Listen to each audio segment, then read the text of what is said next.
अच्छा जी।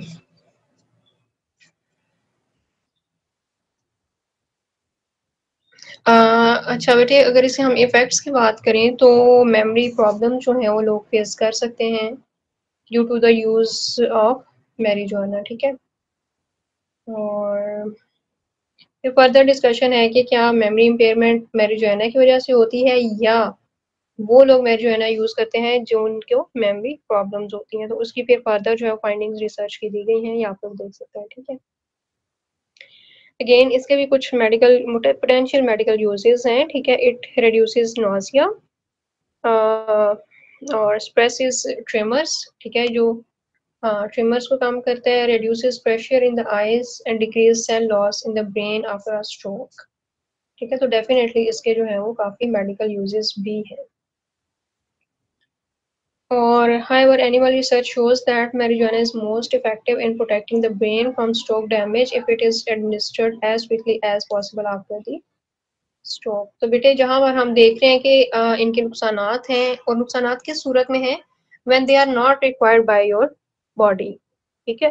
तो उस केस में तो आपको फिर इनके नुकसानात बेयर करने पड़ते हैं, लेकिन वो ड्रग्स जिनको मेडिकली यूज किया जा सकता है वो भी तब यूज की जानी चाहिए जब उसको उसकी ज़रूरत होगी, ठीक है। एडिक्शन के तौर पे अगर कोई यूज़ करेगा तो definitely it will not good.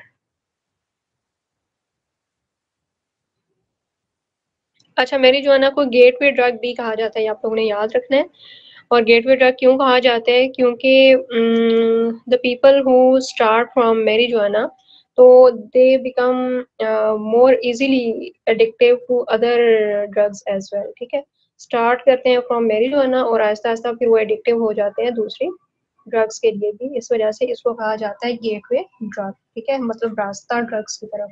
कौन सा है? मैम ये बांको कहते हैं? पता नहीं अब ये। नहीं, पोस्ट है यार, खसखस से जो निकलती है पौधे से, जो अफगानिस्तान में इसकी बहुत ज्यादा काश्त की जाती है, इधर भी वैसे है इस साइड पे, केपी के साइड में। मैंने एक अच्छा जगह पे पढ़ा हुआ था, इतना अथेंटिक नहीं पढ़ा लेकिन पढ़ा हुआ था कि ये बांको कहते हैं। नहीं नहीं, ओके। वो यार वीड होती है वो, वीड को कहते हैं ये सर। पोस्ट का वो जो पौधा होता है ना, उसके अंदर से निकलती है। वीड तो बहुत डेंजरस है, बहुत ज्यादा डेंजरस है।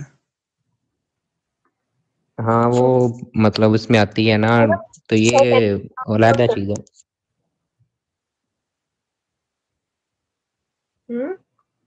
चलो मैं इसकी ना उर्दू वैसे देखती हूँ। मैम उर्दू इसकी कुछ और ही आएगी, ये साइंसी नाम है मैरिजुआना। तो कहना बस हम खसखस है मैम, मैम ये ये घोट के गर्मियों में भांग के पीते पत्ते भी हैं। लिखा हुआ है, इसका क्या जो लिखा मीन हुआ है है? ना वो भांग के पत्ते ही है। अच्छा अच्छा, ठीक है। हाँ तो फिर बस ठीक है बेटे, आप ठीक कह रहे हो, सही है। ये जो पीते हैं वही बता सकते हैं। नहीं नहीं भाई बेटे, इंफॉर्मेशन है ना। मैम ये सब कुछ पीती हैं? ये नॉलेज है भाई, नॉलेज तो हासिल करना चाहिए ना हर किसी के बारे में, बुरी चीजों के बारे में पता होना चाहिए ताकि बंदा उससे बच सके। Exactly exactly, very good. ये इतनी अच्छी बातें कौन कर रहा है, जरा मैं देखूं जरा। Ma'am Hussain. Hussain, very Hussain. Ma'am इधर मेरा रोल नंबर लिखा हुआ है और साथ में भट्टी लिखा होगा। अच्छा अच्छा, ठीक है। हाँ जी, रोल नंबर 45। जी मैम। ठीक है बेटे हुसैन, आपने अच्छी बात की है वैसे, कि बुरी बातों का इस सेंस में पता होना चाहिए ताकि हम उससे बच सकें। वेरी गुड, बहुत अच्छी बात है वैसे। मैम इमाम गजाली फरमाते हैं कि जो बुरी किताबें होती हैं ना, जो जहर होता है जहर, उसका तरियाक भी जहर निकलता है, लिहाजा बुरी किताबें पढ़ के ही बुरी किताबों से बचा जा सकता है। Very good, excellent. ये बड़ी अच्छी बात बेटे आपने की है वैसे, शाबाश। Thank you ma'am. अच्छा जी। हम्म। अच्छा बाकी बेटे फिर आगे वही सारी इसकी जो है वो डिस्कशन है फर्दर, मतलब उसके हमें जो मेन कंसर्न था वो ये था कि इसके इफेक्ट्स क्या होते हैं, ठीक है, और रिसेप्टर्स को जो है वो किस तरह से इफेक्ट करती है। तो we have seen those effects और we have discussed as well. अच्छा इसके बाद बेटे जो है लास्ट पैराग्राफ हमने देखना है कि इसके बिहेवियरल इफेक्ट्स जो है वो क्या होते हैं, कि इट डिक्रीजेज नोजिया, ठीक है, ये हम पढ़ चुके हैं, by blocking the type of serotonin receptors, ठीक है। और it increases activity in brain areas responsible for feeding and appetite. और इसके अलावा जो है under the influence of marijuana smoke rats show impairment when they have to respond at certain time. अच्छा, जब marijuana लोग लेते हैं ना तो ये टाइम परसेप्शन को स्लो कर देता है marijuana जो है, ठीक है, ऐसा लगता है कि टाइम बहुत आस्ता गुजर रहा है, ठीक है, तो टाइम परसेप्शन जो है ना वो स्लो हो जाती है, ये इसकी एक इम्पॉर्टेंट कैरेक्टरिस्टिक है, ठीक है। अच्छा, इसके बाद बेटे हमारे सामने टेबल है, टेबल 3.2, और इसमें जितना भी हमने अभी तक डिस्कस किया ना उसकी समरी है। जैसे वो स्टार्टेड विद द स्टिमुलेंट्स, तो स्टिमुलेंट्स की कुछ एग्जांपल्स हैं, फिर आगे इफेक्ट्स हैं अगले कॉलम में, फिर उसके शॉर्ट टर्म इफेक्ट्स और फिर रिस्क, ठीक है। फिर इसी तरह से डिप्रेसेंट्स हैं, कुछ डिप्रेसेंट्स, फिर आगे उसी तरह से डिफरेंट कॉलम्स हैं उसके, फिर नार्कोटिक्स हैं, मैरिजुआना है, हेलोसिनोजीन्स हैं, ठीक है। तो आप जो है वो इस टेबल को भी पढ़ के समरी को जो है वो अंडरस्टैंड कर सकते हैं, ठीक है। टेक्स्ट पढ़ेंगे तो ज़ाहिर है जल्दी समझ आ जाएगी, डिटेल में पढ़ा होगा तो अंडरस्टैंडिंग अच्छी डेवलप हो जाएगी। अच्छा जी, उसके बाद है बेटे हमारे पास मॉड्यूल 3 ब्रेन एंड बिहेवियर। अच्छा बेटे, बहुत वैसे काफ़ी लेंथी है मॉड्यूल 3, लेकिन हमने इसमें से फिर जो है वो इसको हम एक ओवरव्यू ले लेते हैं इस मॉड्यूल का भी, ठीक है, ताकि हमारे नॉलेज में हो ये सारी बातें भी।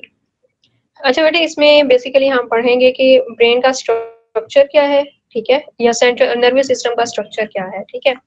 और फिर उसमें खास स्पेसिफिकली फोकस है ऑथर का ब्रेन के स्ट्रक्चर पे, ठीक है।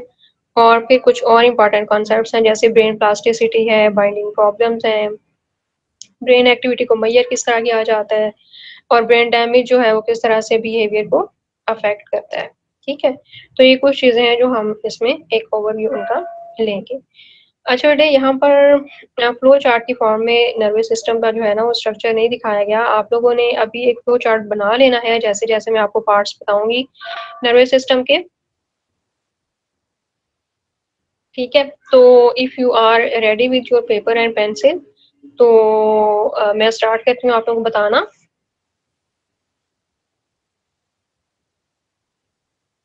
हाँ जी, रेडी हैं बेटे आप पेपर और पेंसिल के साथ? जी मैम।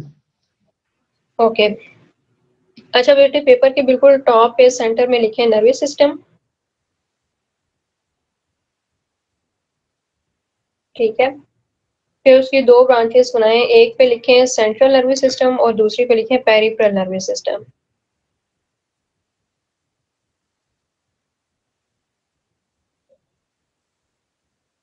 ठीक है। सेंट्रल नर्वस सिस्टम की बेटे फर्दर दो डिवीजन्स बनाएं, ब्रेन और spinal cord, brain and spinal central की कॉर्ड। मैम, जी बेटे, सेंट्रल नर्वस सिस्टम की ब्रेन और स्पाइन।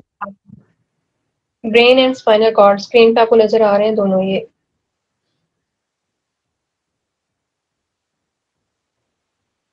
ठीक है। और ब्रेन की आगे फर्दर तीन डिवीजन्स बनाए, fore brain, mid brain and hind brain, fore brain, mid brain and hind brain,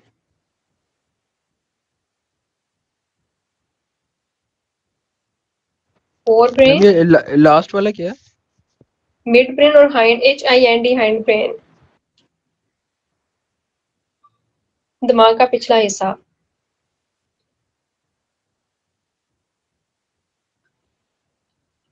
अब बेटा जो फोर ब्रेन है ना उसकी आगे फोर डिवीजन्स बनाए, फोर ब्रेन की, FORE है फोर ब्रेन, ठीक है। इसके आगे फोर फर्दर ब्रांचेस बनाए, और फोर फर्दर ब्रांचेस में आप लिखें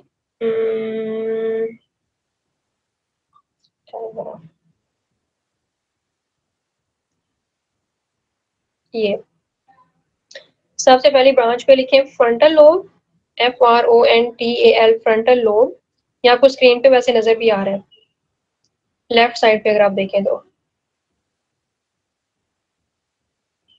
ठीक है। दूसरी ब्रांच के सामने आप लिखें parietal lobe, PARIETAL, parietal lobe.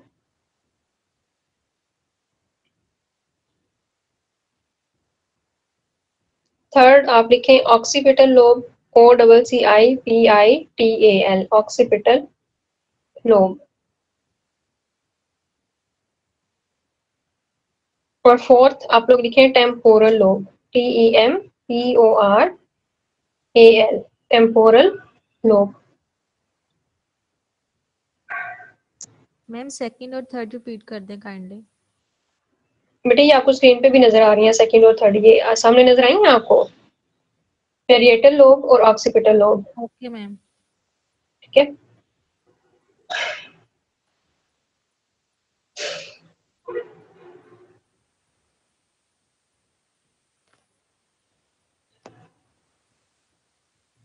और लास्ट है टेम्पोरल लोब। ठीक हो गया। ये हमने सारी डिवीजन किसकी देख ली, सेंट्रल नर्वस सिस्टम की। अभी तक हमारा पेरिफेरल नर्वस सिस्टम की हमने फर्दर कोई डिवीजन नहीं की, ऐसा ही है ना। लेकिन बेटे पेरिफेरल की हम बहुत डिटेल में नहीं देखेंगे, पेरिफेरल की बस हम आगे दो ही देखेंगे। एक सोमैटिक नर्वस सिस्टम है, ये हाईलाइट हुआ हुआ है स्क्रीन पे नजर आ रहा है आपको, ठीक है। और somatic nervous system basically it connects with the skin and muscles, somatic nervous system, ठीक है। और ऑटोनॉमिक नर्वस सिस्टम जो है it connects with the heart, stomach and other organs, जो खुद का तरीके से हमारे जो सिस्टम्स काम कर रहे होते हैं ना, जैसे डाइजेस्टिव हमारा सिस्टम है, ठीक है, हार्ट रेट मतलब ब्रीदिंग है इस तरह से, तो उस सिस्टम को कंट्रोल करता है हमारा ऑटोनॉमिक नर्वस सिस्टम। अच्छा आगे फर्दर बताया है कि नर्व्स की डिफरेंट टाइप्स होती हैं, जिनमें से जैसे सेंसरी नर्व्स वो हैं जो मसल से इंफॉर्मेशन ब्रेन तक लेके जाती हैं, मतलब स्पाइनल कॉर्ड के थ्रू। और मोटर नर्व्स वो हैं जो इंफॉर्मेशन स्पाइनल कॉर्ड से मसल्स की तरफ लेके आती हैं, ठीक है। ये भी आपको स्क्रीन पे नजर आ रहा होगा वैसे। तो आप देखोगे कि how does our brain connect with the our body, ठीक है। तो अगर बेटे कोई इनटेक कर रहा है ड्रग को विदाउट एनी नीड, ठीक है, और मेडिकल यूज के बगैर, तो वो किस तरह से फिर अपने इन बिहेवियर्स को इफेक्ट करेगा, ठीक है। तो वी कैन अंडरस्टैंड